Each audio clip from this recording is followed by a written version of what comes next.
श्रेया, तुझे तो 102 डिग्री बुखार है। तेरा तो ऑक्सीजन भी चेक करना पड़ेगा। दिखा, तेरा ऑक्सीजन भी 90 से कम है। तुझे एडमिट करना पड़ेगा, तेरी तबीयत ठीक नहीं है। अच्छा हुआ मैंने ये प्रोडक्ट खरीद लिए। वन टाइम इन्वेस्टमेंट है लेकिन अच्छी चीज है। बट क्या इस प्रोडक्ट को बनाने वाली कंपनी में भी हम इन्वेस्ट कर सकते हैं? Hello everyone, welcome back to Ticker. मैं हूं कीर्ति और आज हम डिस्कस करने वाले हैं एक और आईपीओ के बारे में, जो है न्यूरेका लिमिटेड। जानेंगे इस कंपनी से रिलेटेड सब कुछ, जैसे कि company profile, risk, strengths and और भी बहुत सारी चीजें। एंड ये भी जानेंगे कि क्या इस आईपीओ में हमें इन्वेस्ट करना चाहिए या नहीं। न्यूरेका लिमिटेड, तो आखिर ये कंपनी करती क्या है? ये कंपनी B2C बिजनेस में एंगेज्ड है, जिसमें ये home health care and wellness products बनाती है। और इनके काफी ह्यूज रेंज ऑफ प्रोडक्ट्स है जो हम में से किसी ना किसी ने कभी ना कभी पक्का ही यूज किए होंगे। इनके 3 मेजर ब्रांड्स है, जो है doctor trust, doctor physio and true mom, जिसमें इनके ऑक्सीमीटर्स, थर्मामीटर्स, व्हील चेयर्स, स्टेरिलाइजर्स जैसे प्रोडक्ट्स शामिल हैं। इवन इस फील्ड में ये पहली ऐसी कंपनी है जो ऑनलाइन अपने प्रोडक्ट्स को सेल करती है। अगर बात करें इनके प्रोडक्ट रेंज की, तो इनके 5 टाइप के प्रोडक्ट्स हैं। तो सबसे पहले है क्रोनिक डिवाइस प्रोडक्ट्स, जिसमें वो blood pressure monitors plus oximeters जैसे प्रोडक्ट्स को बनाते हैं। सेकंड है ऑर्थोपेडिक प्रोडक्ट्स, जिसमें रिहैबिलिटेशन प्रोडक्ट्स जैसे कि व्हील चेयर्स, वॉकर्स आते हैं।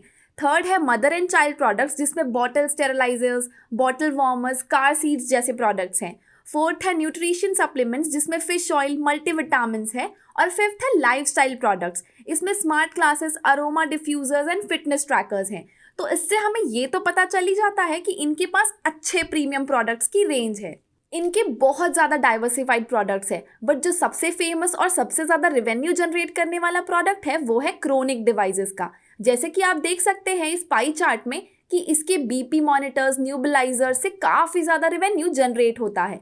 और वहीं अगर हम इस कंपनी की पास्ट की बात करें, तो ये कंपनी 4 साल पहले ही आई है और उस वक्त होम हेल्थ मार्केट में बहुत सारे फर्म्स ऑलरेडी थे, बट मोस्टली सारे ही outdated technology, Chinese products and low quality products थे।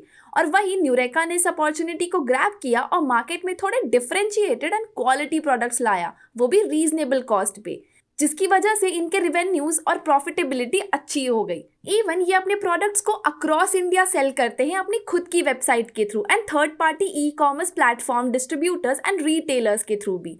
इवन करेंटली न्यूरेका का 95% रेवेन्यू डिजिटल प्लेटफॉर्म के थ्रू ही आता है। और तो और अपनी कंपनी को एक्सपैंड करने के लिए न्यूरेका ने क्रोमा के साथ कोलैबोरेट किया, जो कि इंडिया की first omni channel electronical retailers है फ्रॉम टाटा ग्रुप। और ये टाई अप इन्होंने इसलिए किया ताकि वो अपने कस्टमर फुटप्रिंट्स को इंक्रीज कर सके। और as a part of tie up, Nureca अपने ही brand doctor trust and doctor physio के प्रोडक्ट्स को क्रोमा के 30 स्टोर्स में सेल करते हैं, जो कि पूरे इंडिया में है। बट क्या सिर्फ डिफरेंशिएटेड प्रोडक्ट्स रेंज ही रखना कंपनी के लिए प्रॉफिटेबल है? चलिए देखते हैं। जहां इनके इतने सारे प्रोडक्ट रेंज है, वहीं इन प्रोडक्ट्स की डिजाइनिंग तो ये खुद करते हैं, बट इसे मैन्युफैक्चर करने का काम ये किसी और को आउटसोर्स करते हैं, जो इनके लिए एक तरीके से फायदेमंद भी है और एक नुकसान भी। तो पहले हम नुकसान के बारे में बात कर लेते हैं। अगर ये अपने प्रोडक्ट्स की मैन्युफैक्चरिंग किसी और फर्म से करवा रहे हैं, तो ये ऑब्वियस ही बात है कि न्यूरेका अपने फिनिश प्रोडक्ट्स के लिए किसी और पे डिपेंडेड है। इवन उसकी क्वालिटी, क्वांटिटी, ये सारी ही चीज़ें उस आउटसोर्स मैन्युफैक्चरिंग कंपनी पे डिपेंड करती हैं। इवन इनके most of the products foreign vendors से आते हैं और कुछ इंडियन वेंडर्स से, और इनका किसी के साथ भी कोई लॉन्ग टर्म कॉन्ट्रैक्ट नहीं है। तो ऐसे में ये रिस्क आ ही जाता है कि कल को अगर किसी ने भी इन्हें प्रोडक्ट देने से मना कर दिया या फिर प्रोडक्ट की क्वालिटी मेंटेन्ड नहीं रही, तो इससे इनके सेल्स पे बहुत फर्क पड़ेगा। और जैसा कि हम जानते हैं कि ये health care and wellness products है, तो इसमें ऑफ कोर्स क्वालिटी अप्रूवल होना बहुत ही ज़्यादा ज़रूरी है। और अगर अप्रूवल नहीं मिला तो वेंडर्स के सारे प्रोडक्शंस डिले हो जाएंगे या सस्पेंड हो जाएंगे। तो ये कंपनी के लिए एक बहुत बड़ा डिसएडवांटेज है। अब अगर इसी चीज़ से रिलेटेड फ़ायदे की बात की जाए, तो क्योंकि ये प्रोडक्शन किसी और से करवाते हैं, तो न्यूरेका को खुद को मैन्युफैक्चरिंग के लिए बड़े बड़े एसेट्स को एक्वायर करने की ज़रूरत नहीं पड़ती है और ना ही उन्हें मेंटेन करने की ज़रूरत पड़ती है। इवन प्रोडक्ट की quality maintenance and cost controlling, ये सब मैन्युफैक्चरर का काम हो जाता है। तो ऐसे में उनके ऊपर से काफ़ी बड़ी रिस्पॉन्सिबिलिटी डेलीगेट हो जाती है। अब ये तो हो गई प्रोडक्ट मैन्युफैक्चरिंग की बात, बट क्या सिर्फ प्रोडक्ट मैन्युफैक्चरिंग से काम बन जाएगा? नहीं, उन प्रोडक्ट्स की सही तरीके से सेलिंग भी बहुत ही इंपॉर्टेंट होती है, बट इनका जो भी डिस्ट्रीब्यूशन चैनल है वो थर्ड पार्टी पर डिपेंडेड है, जिसकी वजह से ये अपने रिवेन्यूज, ग्रोथ एंड एक्सपेंशन के लिए पूरी तरह से अपने डिस्ट्रीब्यूशन चैनल पर डिपेंडेड है। तो ऐसे में अगर डिस्ट्रीब्यूटर्स की रीच एंड नेटवर्क अच्छी है तो फिर तो बहुत अच्छी बात है, बट अगर उनकी रीच इतनी अच्छी नहीं है तो उससे भी काफ़ी फर्क पड़ सकता है। इवन इन्होंने अभी अभी 2018 में एक मैन्युफैक्चरिंग प्लांट सेटअप किया है चंडीगढ़ में, जहां ये अपने कुछ प्रोडक्ट्स की असेंबलिंग करते हैं। इवन ये यहाँ पे डिफेक्टेड एंड डैमेज्ड इक्विपमेंट्स की भी रिपेयरिंग का काम करते हैं। तो ऐसे में इनका वर्किंग कैपिटल रिक्वायरमेंट भी बढ़ जाता है, और जैसा कि आप इस टेबल से देख सकते हैं कि इनका वर्किंग कैपिटल रिक्वायरमेंट पिछले कुछ सालों में बढ़ ही रहा है। और जब भी कंपनी का वर्किंग कैपिटल रिक्वायरमेंट ज़्यादा है तो कंपनी को कभी भी लिक्विडिटी का इशू आ सकता है, क्योंकि इतने वर्किंग कैपिटल की रिक्वायरमेंट की वजह से कई बार हो सकता है कि वो सफिशिएंट कैश फ्लो ना मेंटेन कर पाए और उनके फाइनेंशियल पोजीशन पे इसका बुरा असर पड़े। एक और थ्रेट जो इनकी कंपनी को है वो है availability of look alike products. Mostly domestic market में इनके जैसे ही प्रोडक्ट्स बनाने वाले काफ़ी सारे लोग हैं जो इनकी ही ब्रांड नेम को यूज़ करके सेल करते हैं। तो ये भी एक रिस्क है कि हो सकता है कि कल को इनके नाम पे कोई और कंपनी इनके प्रोडक्ट्स को पास ऑन करे जिसमें इनके same products, brand name, packaging material हो। तो ऐसे में इस कंपनी के मार्केट शेयर पे काफ़ी बुरा असर पड़ सकता है। अब ये तो हो गई इस कंपनी से जुड़े रिस्क एंड स्ट्रेंथ्स की बात। अब देखते हैं इनके फाइनेंशियल्स कितने स्ट्रांग है। सबसे पहले इनका रेवेन्यू फ्रॉम ऑपरेशंस अगर देखें तो वो तो बढ़ रहा है, तो इसे देख के तो लगता है कि कंपनी बहुत अच्छा प्रॉफिट कमा रही होगी।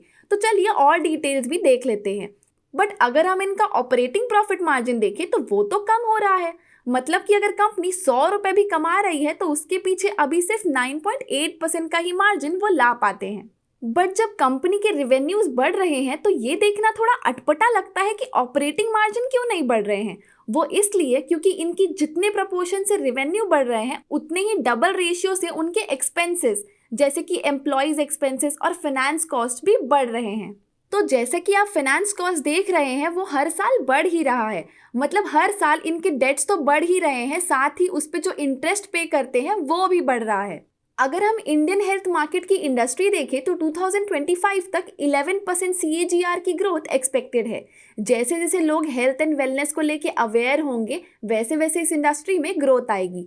बट अगर हम इस कंपनी से जुड़े सारे रिस्क जैसे कि third party manufacturing and distribution channel, availability of look alike products देखें तो ये कंपनी इन्वेस्ट करने के हिसाब से इतनी इंप्रेसिव नहीं लगती है। तो चलिए अब हमने कंपनी से रिलेटेड सारी फाइनेंशियल इन्फॉर्मेशन और बाकी चीज़ें तो समझ ही ली है। अब ये भी देख लेते हैं कि IPO की डिटेल्स क्या क्या है। IPO लाने के पीछे कंपनी का मेन मोटिव है अपने वर्किंग कैपिटल की रिक्वायरमेंट को मीट करना। अब ये भी देख लेते हैं कि IPO आ कब रहा है। IPO की डेट है 15 फरवरी से 17 फरवरी तक।